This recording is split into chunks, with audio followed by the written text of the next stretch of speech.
Sr. Presidente, Srs. Deputados, cumprimento o Sr. Dr. Carlos Brandão, agradeço a sua presença aqui e os esclarecimentos que nos traz. Eu começava pelo seguinte, o Sr. Doutor teve aqui um percurso um pouco inverso daquilo que tem sido tradicional. Nós já tivemos aqui muitas pessoas que trabalharam no BES ou no Novo Banco e que, entretanto, foram saindo, e o Sr. Doutor entrou no grupo Novo Banco recentemente, já após a resolução do BES, naturalmente. Tem larga experiência, passou por vários bancos, chegou a administradora até responsável máximo do Barclays em Portugal e mais tarde do Santander, do Banco Inter, e troca a liderança de um banco, embora mais pequeno que o Novo Banco, troca a liderança de um banco por um cargo de diretor, ainda que também com muito, digamos, é um cargo muito relevante, um diretor-coordenador de uma área muito relevante, com muitas responsabilidades, mas troca a responsabilidade máxima de um banco por um cargo de diretor de outro banco. Eu gostava que nos explicasse o que é que levou a trocar. Não quero entrar aqui em questões pessoais, nem muito, digamos, muito intrusivas. De uma forma geral, o que é que o levou a trocar a liderança desse banco por este cargo no Novo Banco? Certamente foi algum desafio que lhe foi lançado. Perguntava-lhe por quem é que foi lançado esse desafio, como é que surgiu esse convite e o que é que justificou essa mudança. Ok. Muito obrigado pela questão, Sr. Deputado. Como eu dizia, eu juntei-me ao Novo Banco em julho de 2017, a convite do Dr. António Ramalho e também do Dr. Rui Fontes. Nesta altura estava em fase terminal do meu mandato no Banco Inter, ou seja, um ano após a entrada do banco em Portugal, fazendo o processo de transição, por assim dizer, entre o Barclays e o Banco Inter. Foi este o acordo que eu tinha com o banco. O convite que me foi efetuado foi para fazer parte de um processo de mudança, de um processo de reestruturação. Para alguém que tenha uma vida ligada à função de riscos, é extremamente aliciante ver os níveis de créditos improdutivos que o banco tinha e a ambição que o banco tinha, tornando-o num banco rentável e participando deste processo de reestruturação. Naturalmente que a própria dimensão do banco foi um fator a ter em consideração e, sobretudo, até um modelo diferente de gestão daquele que existia na minha vida profissional, porque sempre trabalhei ou em filiais ou sucursais, ou seja, em que a atividade era mais de controle, de gestão e de uma ligação muito forte à respectiva casa-mãe e tendo, diria, maior autonomia para contacto direto com reguladores, que era uma vertente que eu achava que fazia falta dentro da minha experiência profissional. E com muito gosto aceitei o convite que me foi efetuado pelo Dr. António Ramalho e pelo Dr. Rui Fontes para participar neste processo de mudança do Novo Banco. Muito obrigado. O Sr. Doutor entra no Novo Banco aqui num período em que já tinha sido, no fundo, celebrado o contrato de promessa de compra e venda, vou chamar-lhe assim, em março, e ainda não tinha sido o contrato final de venda em outubro, a venda final. Portanto, foi aqui neste intervalo, mas que já havia negociações com o Lone Star para a venda. Que banco é que encontrou quando chegou ao Novo Banco em julho de 2017? Portanto, e ao encontro daquilo que era a sua expectativa de quem via de fora, porque já estava no setor, conhecia o setor, de que seria o Novo Banco? Encontrei um banco com uma vontade de mudança enorme. Encontrei um banco cheio de excelentes profissionais e que ainda se mantêm no banco. Encontrei um banco com um caminho muito claro que tinha iniciado já em 2014 e, sobretudo, encontrei um banco com muita vontade e muita resiliência de sair do processo de reestruturação que esteve até 2017 e de entrar numa nova fase de um banco que seria um banco que competisse de igual para igual com os nossos pares do mercado.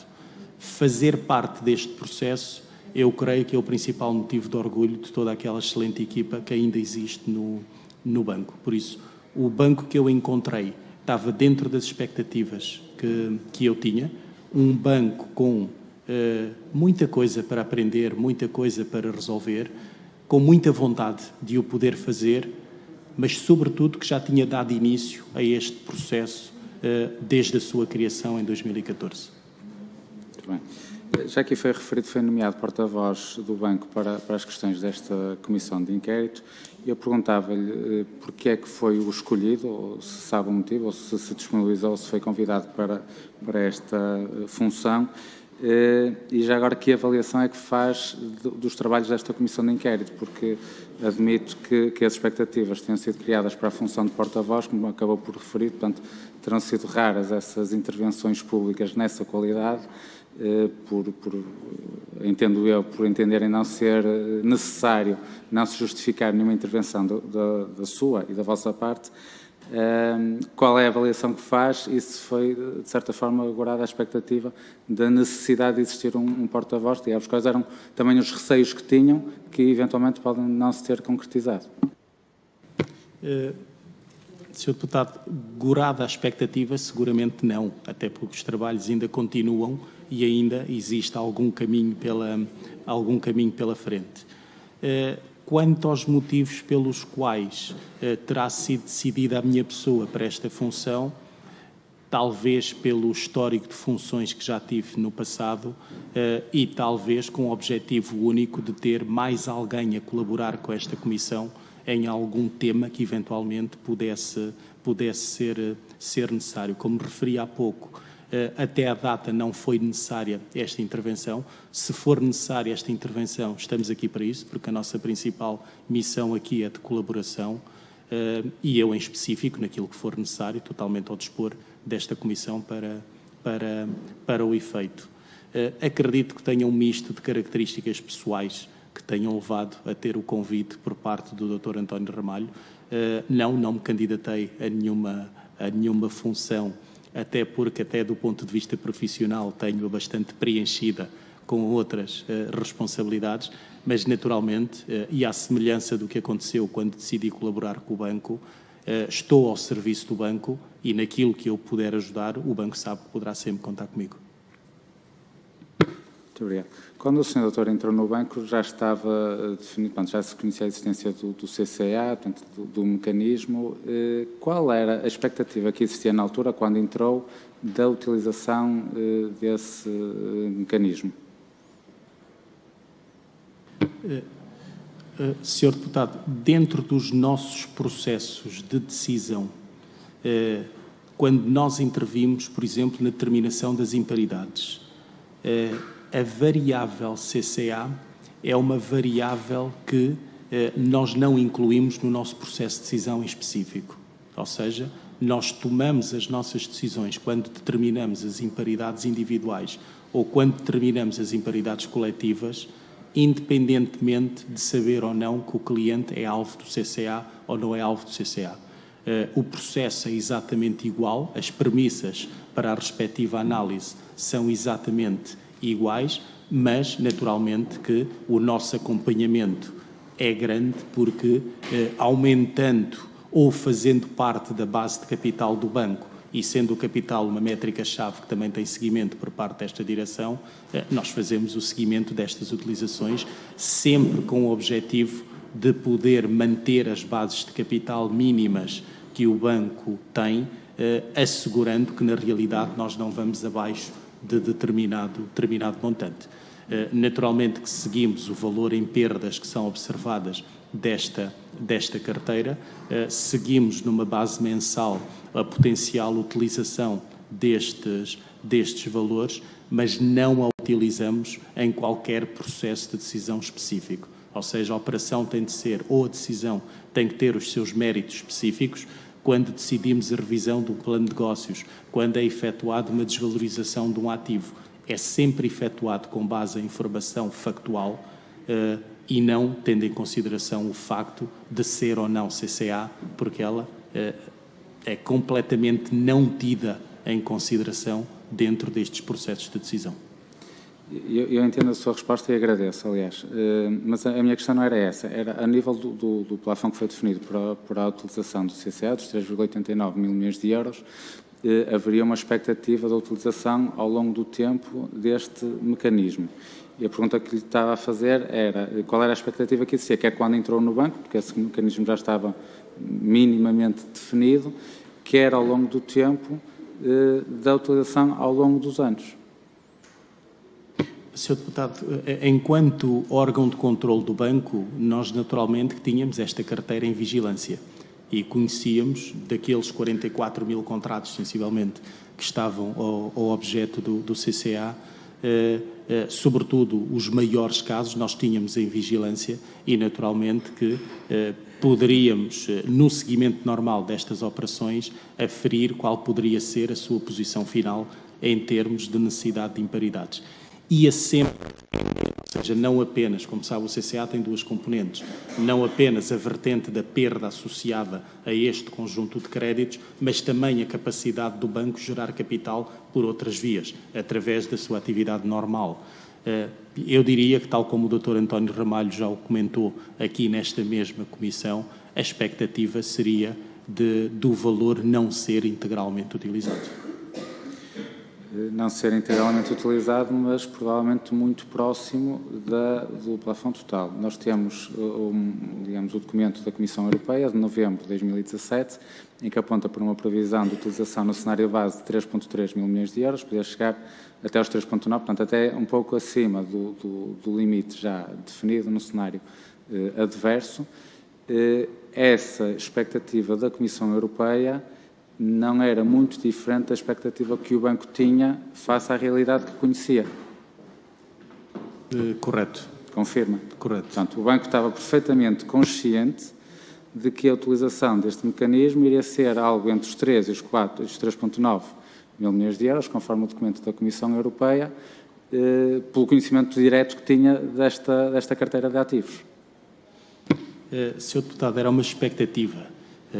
Como sabe, num horizonte temporal tão grande, estamos a falar de 2016, 2020 ou eventualmente para além de 2020, tanta coisa pode acontecer que poderá eventualmente alterar essas expectativas. Basta um cenário macroeconómico mais desfavorável, basta uma decisão de investimento numa geografia em que a evolução não é aquela que se possa estar à espera, que poderá, de forma determinante, alterar estes valores. Mas acredito que a expectativa pudesse estar em linha com estes valores que me referiu.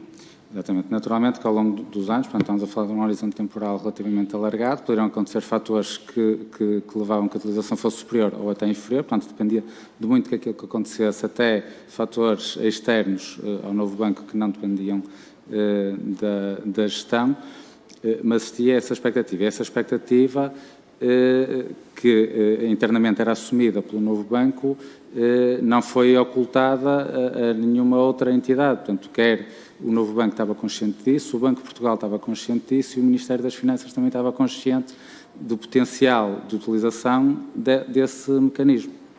Potencial no sentido de expectável. Sr. Deputado, eu acredito que sim. O que eu lhe posso dizer é que dentro das atividades que nós temos do banco, e aí, tal como eu comentei, temos um respeito enorme por não ultrapassarmos a nossa base de capital, porque isto sim poderia pôr em causa o próprio banco, a base de capital e a própria base de liquidez. O que lhe posso dizer é que o banco não vai para além daquilo da sua base de capital em termos de apetite de risco. Ou seja, somos conscientes de que o capital é uma limitação e adaptamos os nossos processos de decisão e de gestão em função daquilo que poderá ser a nossa base de capital. Como lhe dizia, não tomamos decisões em função daquilo que poderá ser o valor utilizado ou não do CCA, tomamos decisões conscientes em função e sem alterar qualquer tipo de processo. Repare, o banco não alterou políticas contabilísticas, o banco não alterou qualquer tipo de processo, pelo menos desde que eu estou no banco, em função ou não da existência do próprio CCA. Mantém os seus critérios de decisão, mantém os seus critérios de análise, mantém a intervenção de quem de direito, quando na realidade existem impactos ao nível do CCA, mantém auditorias a serem efetuadas ao processo para poder garantir que a sua utilização é efetuada de forma correta. Ou seja, esta não alteração de pressupostos é algo que está muito, muito presente em todo o funcionamento do próprio banco. A partir daí, eu diria que há um conjunto de fatores que, infelizmente, nós não conseguimos controlar, como são evoluções macroeconómicas ou outro tipo de fatores que podem influir na vida dos nossos clientes e indiretamente na própria vida do banco e que podem indiretamente estar relacionadas ou não com o próprio CCA. Mas volto a referir que nós não temos qualquer tipo de atuação específica relativamente a esta carteira e atuamos no sentido de manter os processos e com os fóruns adequados e a participação adequada, sobretudo nas principais comissões onde se tomam as decisões dos principais intervenientes na definição daquilo que serão os valores do CCA. Muito bem. Só para encerrar este tema, eu perguntava só o que é que acha que pode ter levado os responsáveis políticos, nomeadamente o Sr. Ministro das Finanças, a criar uma expectativa de que esta almofada, e foi o termo que foi usado na altura, provavelmente nem sequer viria a ser utilizada e se fosse seria muito pouco, quando havia a clara noção de que seria utilizada, poderia não ser pelo seu valor máximo, mas por um valor muito próximo do máximo. Sr. Deputado, eu não lhe posso comentar as palavras do Sr. Ministro das Finanças à altura.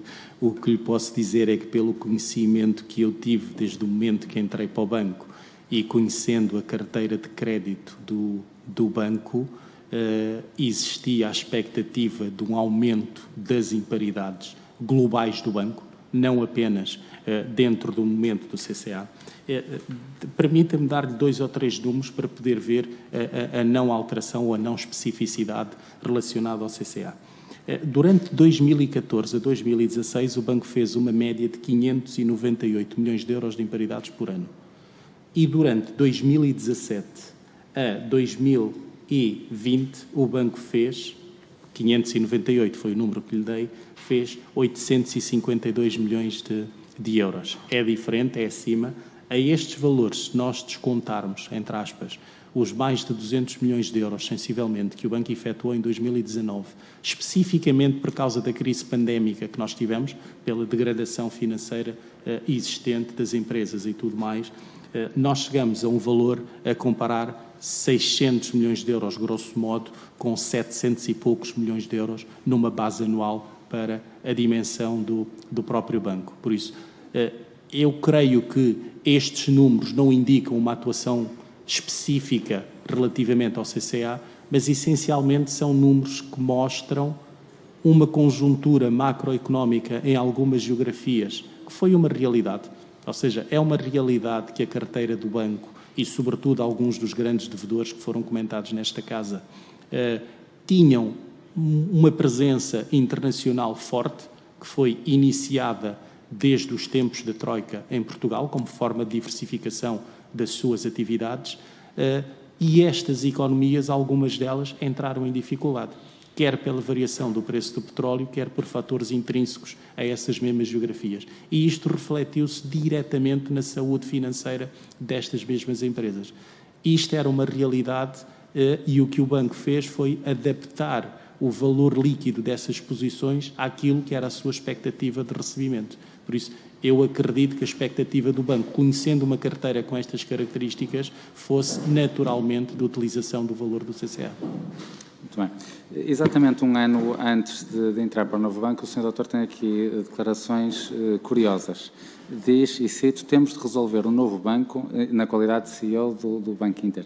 Temos de resolver o novo banco é o tema que paira na mente dos contribuintes.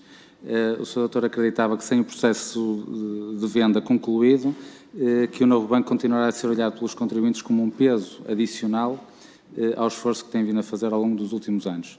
E eu acrescentava a isto que não só sem que o processo de venda seja concluído, mas eu diria, sobretudo, depois do processo de venda ser concluído, em que este peso adicional, a expressão sua, sobre os contribuintes tem sido mais sentido pelos contribuintes, à luz também de tudo aquilo que já aqui falámos. Uma das muitas áreas que este Departamento tem sobre a sua alçada tem a ver com os rácios de capital, correto? Nós determinamos os ativos ponderados pelo risco, que são naturalmente a base de determinação dos rácios de capital, correto? Eu queria só que confirmasse, até porque o meu tempo já está a ultrapassar, mas também para evitar uma segunda ronda, de uma forma muito direta.